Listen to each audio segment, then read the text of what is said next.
I'm Melissa McHugh-McGrath. Melissa is this amazing dog trainer, podcaster, and author in Somerville, Massachusetts. I train humans so their dogs are happy and will behave. And I'm Sip Sipperstein. Sip is a dragon veterinarian in Oakland, California. Yep, I'm a doctor for bearded dragons and bunnies and birds and other critters. And you have just landed in Totally Pawsome, an animal podcast for adults. Each episode, Melissa and I will use our combined expertise to share amazing animal stories, give you an inside peek into our professions, go deep-ish into animals in the news, and maybe even reveal some tips that you'll be glad to know if you have pets at home. Really, it's a Zootopia party with fish orgies, and we're determined to have some fun. There will be swears. We're gonna swear. Fuck yeah. Fucking yeah. Fucking yeah. I went to try to say both fucking right and fuck yeah, and it came out as fucking yeah. So, Sip, how are you? I was up till 3:30 in the morning because... You know how to party. Every 6 months, I just forget that I cannot have caffeinated tea. And then I have some. And then, as I mentioned to you in a text, I was so bored at 2:30 in the morning, I recorded my husband snoring. I think we have our end credits. How are you doing, Melissa? I'm out of my sling, sort of. But I think instead of a torn rotator cuff, I think it's actually partially a torn muscle in my left bicep from tying my shoe a week ago. Tying shoes are so dangerous. It's so bad. I worked with a technician who is like a skateboarder and a rock climber, backpacker, all the things. And one day he came into work with his one of those back braces on, looking incredibly miserable. Oh. And because he's this active like guy who literally skateboards to the vet hospital to work, I jokingly said, "So, how'd you do it? Flossing your teeth?" And he goes, "Actually, brushing my teeth." No. No. Oh my God. You're a terrible person. No kidding. Yeah. I was dying. I think since we are potting about animals, we should at least share a little bit about our own animals. Indeed. Who has the shorter list? I think we're about the same. Probably pretty close. Yeah, because we're crazy animal people who keep bringing work home with us. Exactly. How about you start with Frida and Daisy? Okay. Frida and Daisy are Puerto Rican street mutts. We got them at a shelter on this little island called Vieques, off the coast of the main island of Puerto Rico, at the Vieques Humane Society when they were pups, and we visit Vieques on a regular basis. And it was time to get some doggies again. It was going to be one dog because Doug's dog had passed away. And so he picked the dog that was cutely playing with all the other puppies in the yard, and I picked the cowering, pathetic, knocked up, shaggy, matted, lame, oh my God, mop that was hiding next to the garbage cans. And so we went home with two dogs instead of one, two puppies, and they are both 12 years old now. I still can't believe that. I cannot believe that they are 12. I know. And they have forgotten all their Spanish, which makes us bad parents. And they went from 85-degree weather the day we left Puerto Rico and woke up the next morning to a snowstorm in Cambridge, Massachusetts, because we were still living in Cambridge at the time. And I remember opening the back door, and these two puppies are staring out at like a foot and a half, and like it just snowed that night. Like a foot and a half of snow. They stand at the door and look out there, and then they go, "Why not?" And they go bounding through the snow. It was so cute. So that's our doggies. My favorite Daisy story is when your husband Doug had said, "Hey, I was over there to help train the dogs," and he's looking at his puppy Daisy and is like, "So, how big do you think she's gonna get?" Because he wanted a big dog. Big dog. He wanted a big dog. He wanted me to tell him this would be a big dog. He wanted you to tell him it would be a big dog. And you did not tell him it was going to be a big dog. And I'm looking at the size of her dainty little feet, and I'm like, this is not going to be a big dog, 35 pounds max. And he's like, oh, that's what Sip said. And then that dog ended up being, 70 pounds? No. Oh, no. She's 50 She's very pounds. leggy. She's 50 pounds after a meal. Yeah. She's got legs for days. And he's like, yeah, how's that 30-pound dog look? She's all stick legs and spine, but she's 50 pounds. Yeah, he considers anything less than 50 pounds a cat, which is why he refers to the other dog as the cat. We have a cat. You have an actual cat. We have an actual cat, but he refers to the small dog as the cat. To cut him some slack, the small dog does sometimes meow. Oh, God.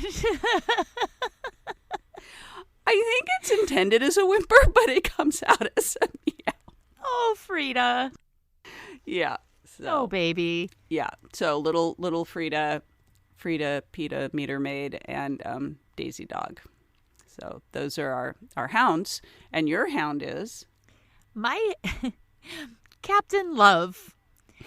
And he got the name hilariously. So my husband and I both had dogs, and they died within the same weekend, a year apart. And it was tragic so and really sad. And it was so upsetting that I made a hate cake for Labor Day, because it was Labor Day weekend, back-to-back years, that I wrote "Fuck you, Labor Day" on this cake, and then the two of us just cut into it. It's hilarious. In front of our then 2-year-old daughter. We're just like, "Fuck you, Labor Day." And we brought this cake to a friend's house. Child services, you don't need to knock on the door. Correct. She's fine. I didn't give her the blade because I'm a good parent.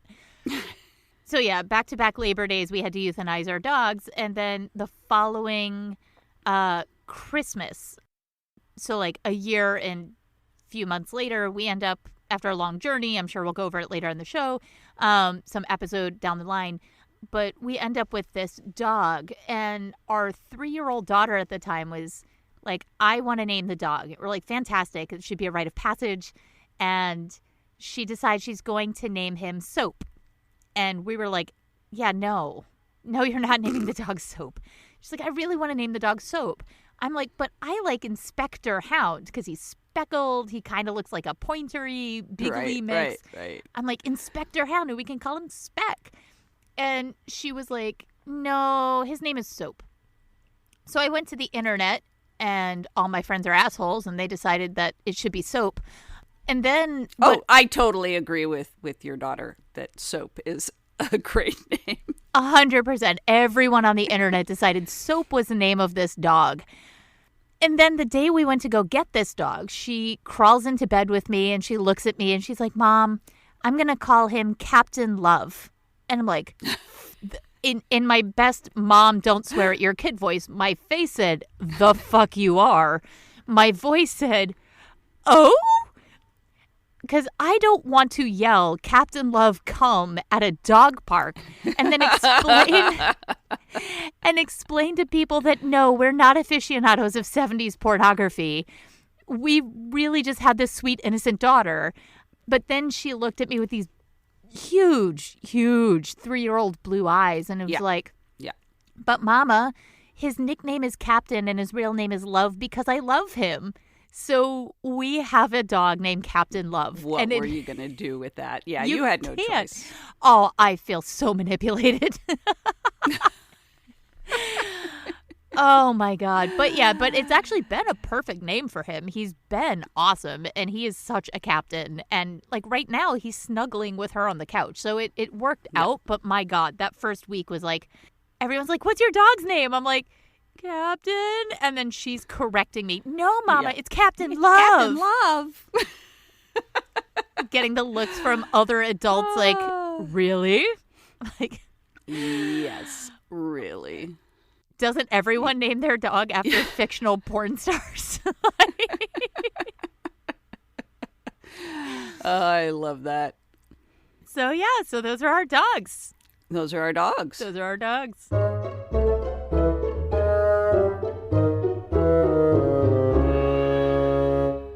Melissa, what are you telling us about today? Well, we're going to talk about therapy dogs, service dogs, and emotional support dogs with a focus, hopefully, on service dogs. But before we get to that, if I were to ask you, let's say a week ago, for no reason. So we had actually recorded this before, and then we had some audio difficulties, so we're actually re-recording this. It's all gone. It's all gone. Poof, it's magic and not the good kind. So if this was a week ago and I had to ask you what you thought an emotional support dog was versus a service dog, what would you think? I will recreate what I said a week ago. Gee, Melissa. Seems to me service animals must be an official government designation. What? I know that's why you were really up until 2 a.m. You were practicing your fake surprise look. So the reason I wanted to talk about this specifically today was because there's been a lot in the news very recently about emotional support dogs no longer being recognized. Well, recognized isn't quite the word. Automatically allowed, yes. I guess. Yeah. Legally allowed on a flight. And the reason so before we can really get into why they're saying no, I think it's important to know the designations between service dog, therapy dog, and emotional support dog without getting too much into the weeds. Service dogs are dogs who are trained to do a specific task for a human, whether it's if you have PTSD and they can sense that you're getting a panic attack, that they can break up your stereotypical behavior just before. So let's say you start to clench your fists a lot. The dog is trained to do certain things to maybe break your hands apart or lead you outside or sit down and wait. They do things. This is all magic to me. I'm not a service dog trainer. So they are trained to do a task. Other things they can do are if you have low blood sugar and you're diabetic, if you are going to have a seizure, they might not be able to stop the seizure, but they can get you away from doorways and stairwells and lay on top of you. Right. So these dogs are trained to do a very specific task, and I think it's really important to know that putting a vest on a dog doesn't make it a service dog. And they are protected by the ADA. The ADA is the Americans with Disabilities Act. It is a piece of legislation. It is not an agency that you can write to. And my friend Sharon Wexler is a service dog trainer, and she's actually needed the use of service dogs. And what sets her apart in a really remarkable way, and I love her to pieces for it, she is a positive reinforcement trainer that is doing service dog work. So I feel very confident when I send people to her. And she's very honest if a dog is suited for the task that they are going to be assigned to do. Because it's work, right? So, I would not be suited to do masonry. I tore my rotator cuff tying my fucking shoes last week. So, I don't think... So, there are certain jobs that we're good at. We should point out that the sort of obvious service type work and service dogs that most people think of are guide dogs for the blind. Correct. And dogs who may help people with actual physical impairments that can prevent them, say, from picking something up or opening something. But guide dogs for the blind is one of those, sort of universally known institutions that have trained dogs for many, many years to service people. As it were. So... Anyway, yes, that is actually correct. But the thing that kind of ties into what you were saying is that I have seen these horrible videos of people, let's say, taking their legitimate service dogs to places like Disney World. And these dogs might be inclined to help with panic attacks or social anxiety or whatever the case might be, dropping in blood sugar. And people don't, quote, see the disability. So they're just like, I want to pat your dog, or my kid wants to pat your dog. And they'll say, no, this is a service dog. My dog is doing a job for me. You can't pat it. And then they just start to berate the person with the dog. Yeah, not acceptable. A dog, yeah. Correct. Having a dog in a vest that is doing work for you, having a service dog, that dog is working constantly, whether or not you can see the disability or the condition that warrants having one of these dogs. Right. But there is no national recognition, and there's no, there's the ADA, but there's no certification. There's no piece of paper that you can get that legitimately says you can have this dog and you get to go in and out of libraries, for example, or schools. What a service dog does, or what the ADA allows for a service dog to do, with the exception of miniature horses, the only animals that can be a service animal are dogs and miniature horses. That's it, full stop. So you can't have a service lemur. And we're going to touch on that in a minute when we get to emotional support animals. Although there are primates, monkeys that are trained to do service work as well. They might be trained, but they're not covered under the ADA. Right. Yeah. So, like, they might be trained, but you still can't take that monkey into a library unless the librarian is like, yeah, cool, bring in your monkey. which points out how the lines can start to get blurred and very confusing just within the category of service animals who have been trained to perform a task. And that's not even correct. Addressing these other two categories, the emotional support and the therapy animals, where people who, say, don't have experience with any of these three personally may just see them all as one category. Correct. And so, like, if you contrast these service animals, dogs that are doing a legitimate task and work for another human in public spaces, and you contrast that with an emotional support dog. Now, every third email I have received in the last 4 years has been, can you train my emotional support dog not to bite people? Wait, what? Which is unfortunate. Ding, ding, ding. Ding, ding, ding. I think you don't know what emotional support is. So emotional support animals are not covered under the ADA. Emotional support animals can be a traditionally domestic animal, or an animal that can be considered domestic.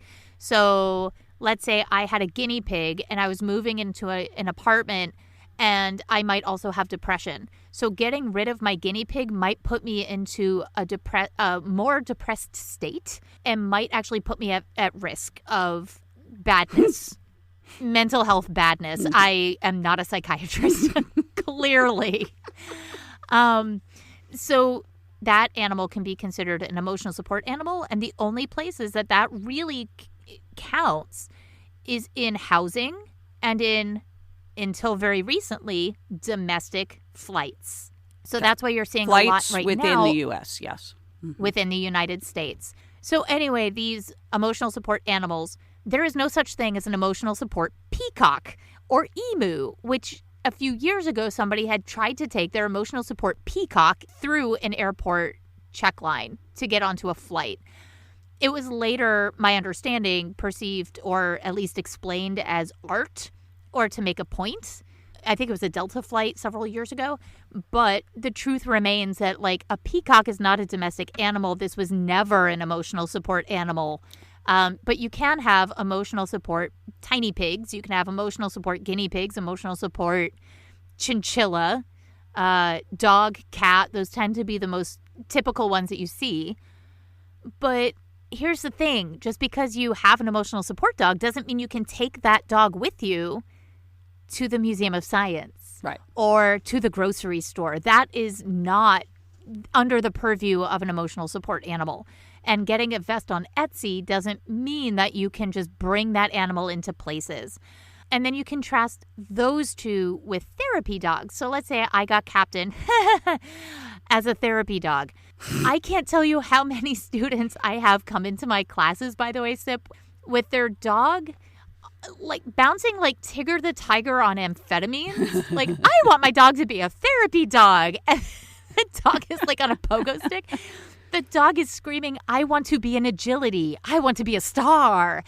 And to be a therapy dog, this dog has to be chill. This dog has to love people and bring calmness to people in hospitals or people in nursing homes or in hospice or college kids who are studying for final exams or small children learning to read. These dogs are doing work for other people that is kind of morally supportive, but not necessarily helping the owner. They're helping other people. Right. So the TLDR version, service dogs does a job for the handler or the owner. Emotional support dogs, if you get rid of that dog, will make you have to like maybe go on many more antidepressive drugs, or your mental health will be at serious risk if you have to get rid of that animal. Mm-hmm. And then you have therapy dogs that are working for someone else. So those are the three broad strokes. Just a quick correction. A domesticated animal is one that has been changed over time through breeding, like dogs and cows and horses, and not one in a chef's hat and an apron making you breakfast.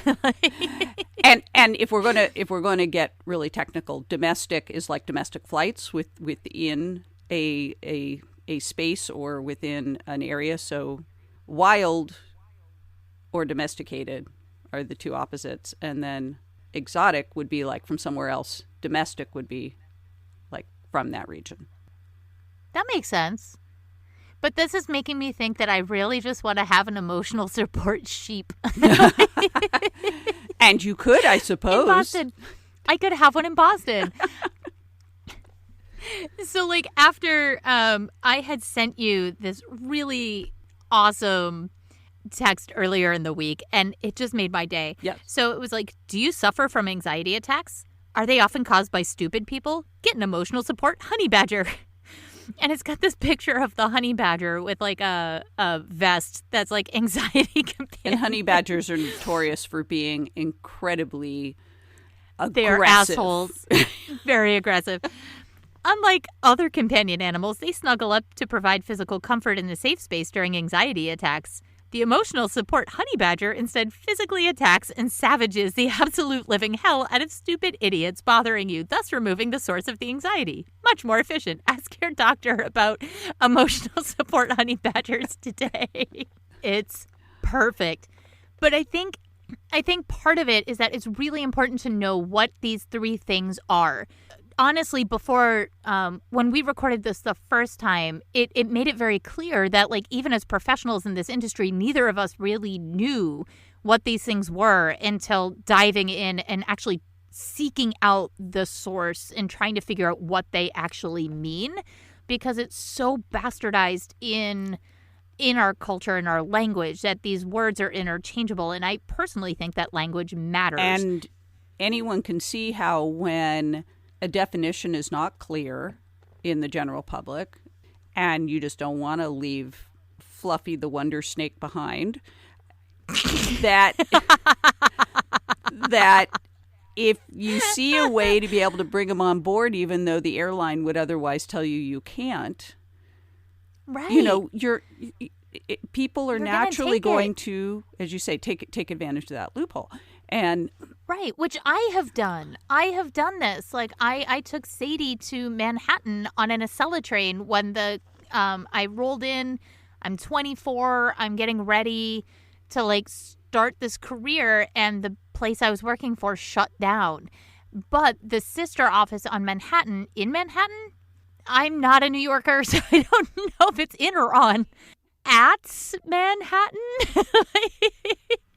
In New York.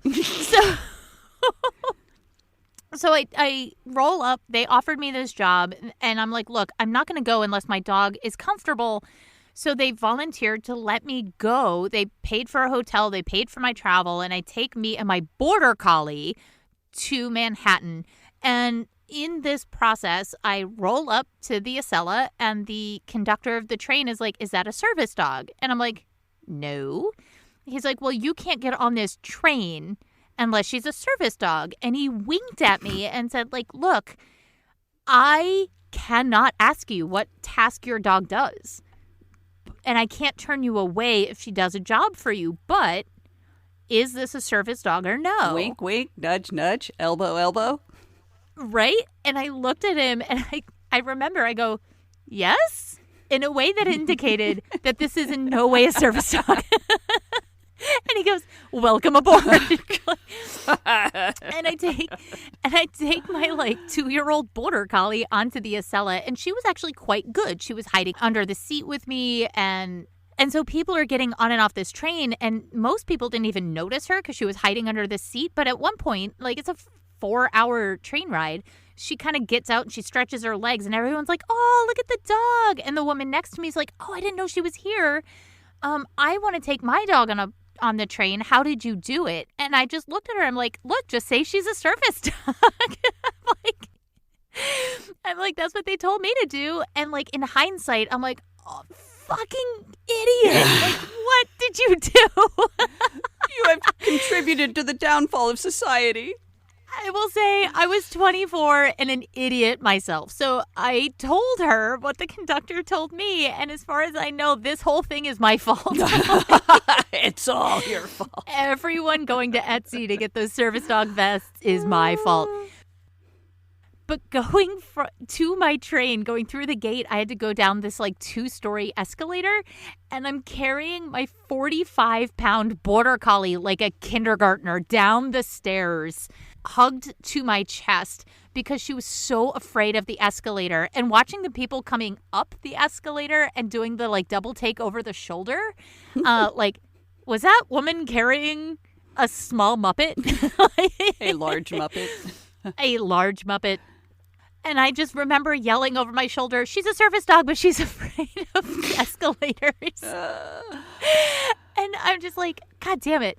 So, yeah, I think about that on, like, even telling this, I giggle, like, mostly out of discomfort, because I know that dog eventually ended up with aggression. And had there been any other dogs, especially real service dogs who are legitimately helping people, my dog would have barked and freaked the fuck out and tried to eat those other dogs, which is not helpful to the people who really need it. And by me taking my dog, not a service dog, onto that train and into public spaces, ruins the party for the people who are putting in the financial work, the emotional work. These people might work for years just for their dog to help them get to the grocery store without the need of another human being to be independent. And if I just take my pet dog into that grocery store and that dog starts barking at a service dog who's working really hard, I could unwittingly do years of damage emotionally to that dog, to that handler who has just got the courage to do something on their own.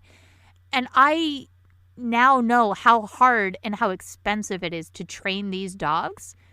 It is irresponsible to take pet dogs in and pretend that they are service dogs, because you can really undo somebody else's life with your dog attacking a service dog, barking at a service dog, whatever. These dogs are doing a lot of work, and they have to be able to take the emotional and physical weight of that job, which not every dog can do. And basically the moral is that you're going to a special kind of hell for claiming your dog was a service dog, even though the conductor told you to. Unlike the special hell that you and I are going to for the third segment of the show.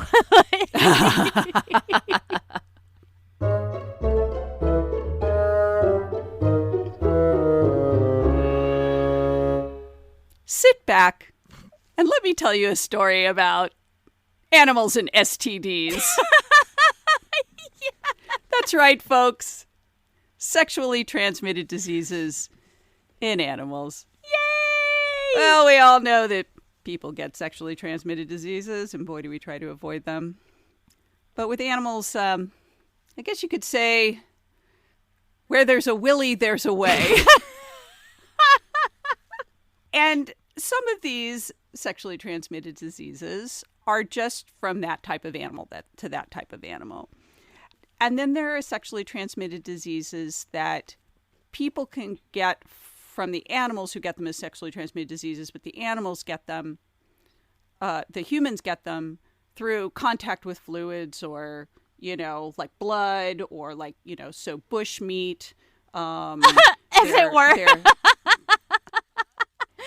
Right. I'm so sorry. Working in animal markets and cutting things up and juices flow, as it were. And then, as you may have guessed, there are sexually transmitted diseases that, well, we'll get there. Oh, no. So things like gonorrhea got from cattle to humans and HIV, these are infections that were spread through contact, but not sexual contact from animals to humans. Thank you for clarifying. Yeah. A really common sexually transmitted disease that has any livestock or zoo vets on guard is called brucellosis. And you may also see this called undulant fever. And it's common in domestic livestock. It can also get into some wild animals. It can infect dogs, goats, deer, rats. And that's one where in our livestock that it can be devastating to industry. So if you have animals getting sick with some of these diseases, it could really wipe out farms and then the next farm and the next farm. Well, can't they just stop having horse orgies? Don't invite your horses over for a horse orgy. And maybe cattle in this case. Maybe. So, hey, nice heifers. The symptoms in the animals can be miscarriages, inflammation of the testicles, and the females can get uterine infections. And so for obvious reasons, this can affect reproduction, which can potentially devastate the production of new cattle. And then humans can get brucellosis from drinking contaminated milk. Oh, I don't like that.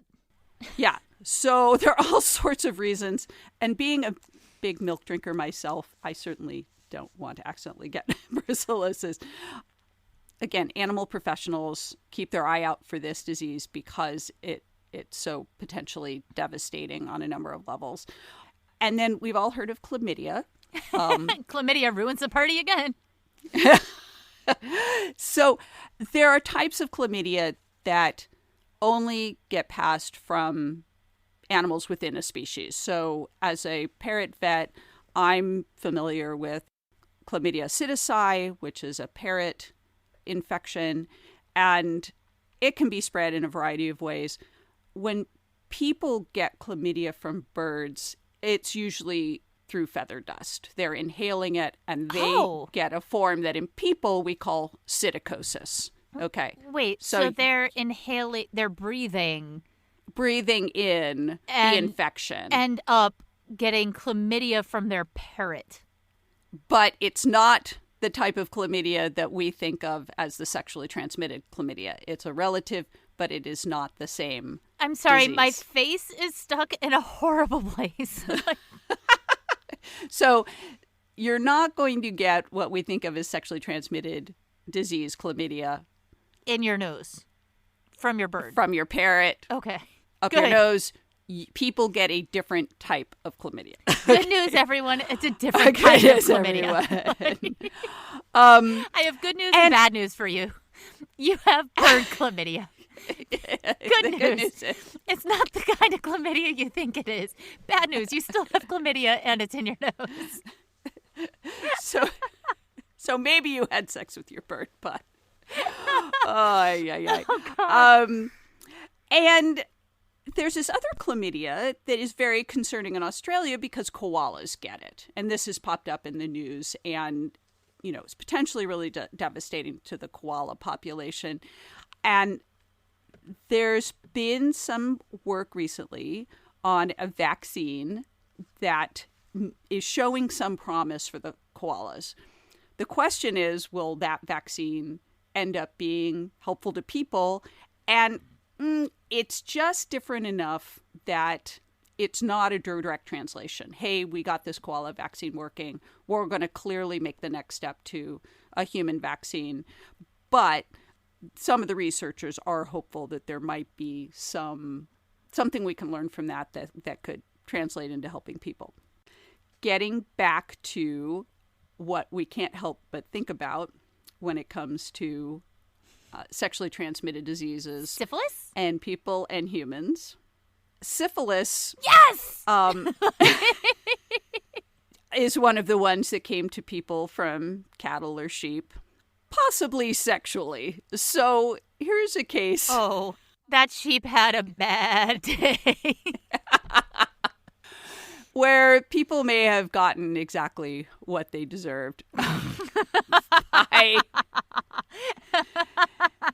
engaging in acts they really shouldn't have. So that's my little quickie, as it were, on sexually transmitted diseases of animals. I just have to say the text messages that we had going back and forth while we were trying to figure out for the recording of this, and each week, like one of us will take a deeper subject that's in the news, and the other will just do something silly on the other end of it. And this time I took the deep dive, and Sip texts and goes, I was thinking about chlamydia, and I wrote, yay, chlamydia, which I think might be the only time that text has ever been sent to anyone. I was so happy for animal STDs because I didn't know that this was a thing. Yeah, I'm here for you, babe. I know. I love you. But not like that. I don't love you enough to give you nose chlamydia. Tip, we are at the end of the podcast. Wait, what?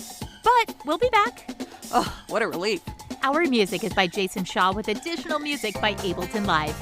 You can find more on our show notes or visit our website, totallypawsomepod.com. Thanks to Sharon Waxler of At Your Service Dog Training for helping Melissa with the info on service dogs and emotional support dogs.